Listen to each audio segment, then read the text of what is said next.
Welcome everybody to the New York edition of Two Wheels to Anywhere. Two wheels to anywhere, kickstand up and heading somewhere.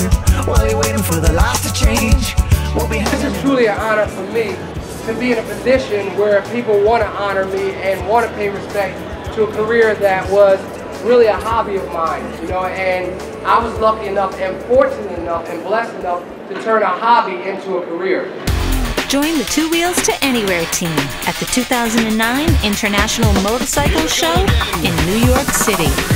A travel show that doesn't suck. We noticed that there's only got one brake on the front of this brake. What's the reason for that? How do you get your stopping point? Well, most drag bikes, basically, a lot of that comes from, this is a cross between a drag bike and a show bike. Show bikes, we removed the brake disc from one side so that you can see the wheel, the custom wheel. So to compensate for that, because this is a functional bike, we have an oversized brake rotor on the other side. Okay. So to try to make up for the stopping power difference. I come from a family of motorcycle enthusiasts. My father rode for 25 years. I lost my father to a motorcycle accident, so it's really ironic. And he was riding a Kawasaki when he died, his favorite motorcycle in the world. So it's really ironic that I'm here. I'm sponsored by a manufacturer, which is Kawasaki. I'm the first factory-sponsored motorcycle drag racer ever in the history of our sport. What do you estimate is the top speed of this bike? Are you talking about your standard quarter mile or whatever? Standard quarter mile. This bike will, I would guess, would run 190 miles an hour, and that. The only difference between this going 190 miles an hour and not is going to be the tire. Okay. We don't know. This is uncharted territory. Wow. We don't know whether this tire will hold because this is a custom tire. Yes. It's for a 240 rear wheel. Right. They don't make a tire that's supposed to hook and handle 400 horsepower. Right.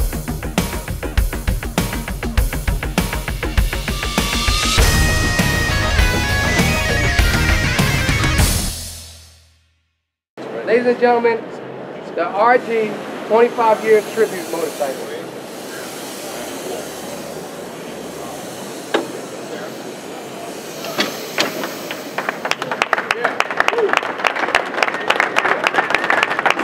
And of course, it's only fitting that it's a Kawasaki turbocharged ZX14 with nitrous.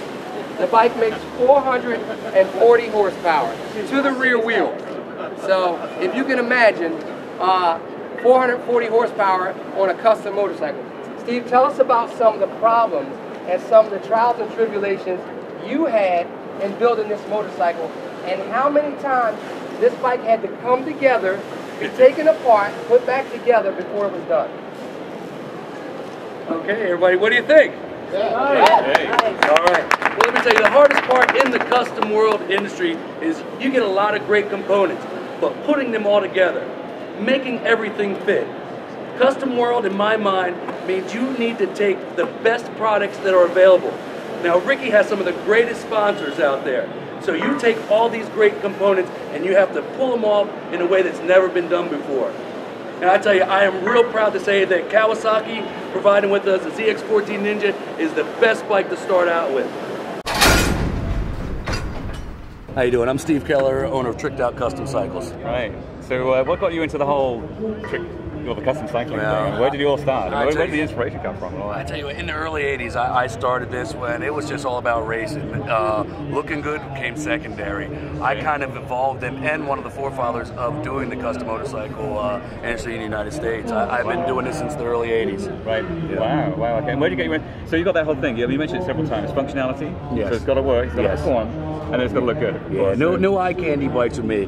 All the bells and whistles and shiny paint and chrome cannot be substituted for performance and rideability. Wow. I am not one of these people that will put something together as functional. Every awesome. bike I've ever built has been fully functional, fully operational. A lot of stuff we do in the custom world does take away from the performance aspects as they come from the OEMs. Right. But you know what? In a world where we are about looks, there has to be a fine line of customization, but still not losing that initial performance. And I think I really nailed it with the Gadson bike and through all my builds over the years. Yeah, I mean, we were just looking at it and we could see, because we were up on the stage there, that the ground clearance was amazing there. Yes. So you had some so we just, looking at where the foot pegs were and the lean angles you could expect on the bike. Yeah. Are you expecting it to be used more of the drag, or, how are you? Rickey Gadson being a drag racer, yes, it is more for a straight line riding and street riding. It is not a road racing bike as far as getting into the turns. That's not the premise of this build, of course, but that bike is fully operational at high speeds. Rickey's going to get this bike out on the track and really put some numbers down to show people, not just tell them, we're going to prove to the world how this bike performs and how it all pulls together. That is going to be stunning. Yes. Are you going to get on it yourself? Oh, absolutely. I ride too. I'm not Rickey, but I can do my thing. I got my kickstand up, Sunday night down, ready to ride. What advice would you give a guy in your position if you wind the clock back 25 years and you got a guy who's like doing street racing and dirt bike racing? What did you take as your inspiration, and what advice would you give a kid who's in that position? Well, I would say if you're street racing, don't anymore. I come from a background of street racing, and I was fortunate enough to actually be able to get out of that world without losing my life, limb, or anything else. But I have friends that didn't make it, that weren't as fortunate as myself. I would say go to the racetrack, be seen. Make sure that you go out there and you get as much time as possible. When you think you're well enough, then you go to a national race and you race in a class. That's an entry-level class, but that's in a class that would get you a lot of notoriety. Because what happens is, the only way to make a name for yourself is to beat somebody with a name. I just want to say hello. Hi, I'm Pete Akbar, Two Wheels to Anywhere. Hi, Pete. Sean Alexander, Kawasaki Motors. Pleased to meet you. We saw that great introduction you did for Rickey. What sort of dragged you into that whole scene? What was the inspiration to get into to support these guys? Well, we've worked with Rickey quite a bit over the last mostly 12 years. Right. He's been drag racing for about 25. Gotcha. Really went pro in the early 90s, and awesome. We like to use Rickey for everything. Tell us about your riding. What do you like to ride these days? I have a fleet of my own bikes. Most of my bikes are turbocharged. A lot of them have the big tire kits, 240, 300s. We're one of the first companies to actually do a 240 stunt bike.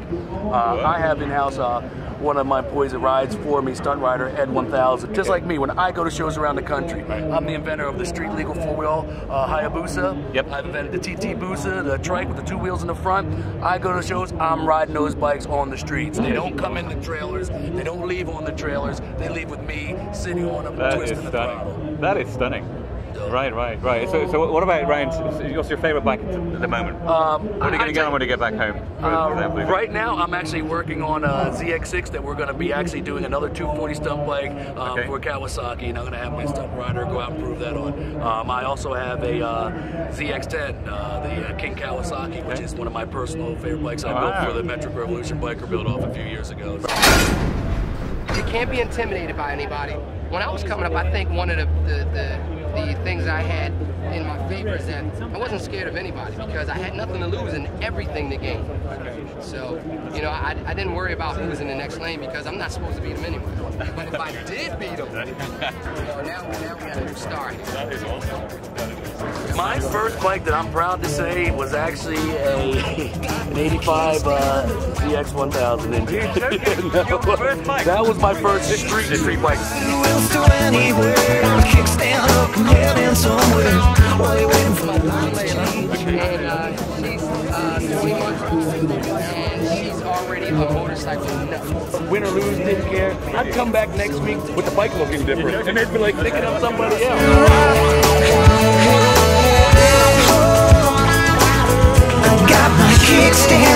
Or even the entry-level side of the spectrum, because you can ride it in a sporting manner without being a felon. That always helps, guys. Kickstands up. I'd keep my helmet down. I'd have the bike looking camouflaged. I used to like putting, 750 body work on my 1100. A little sneaky drag racing. Kickstands up. Kickstands up.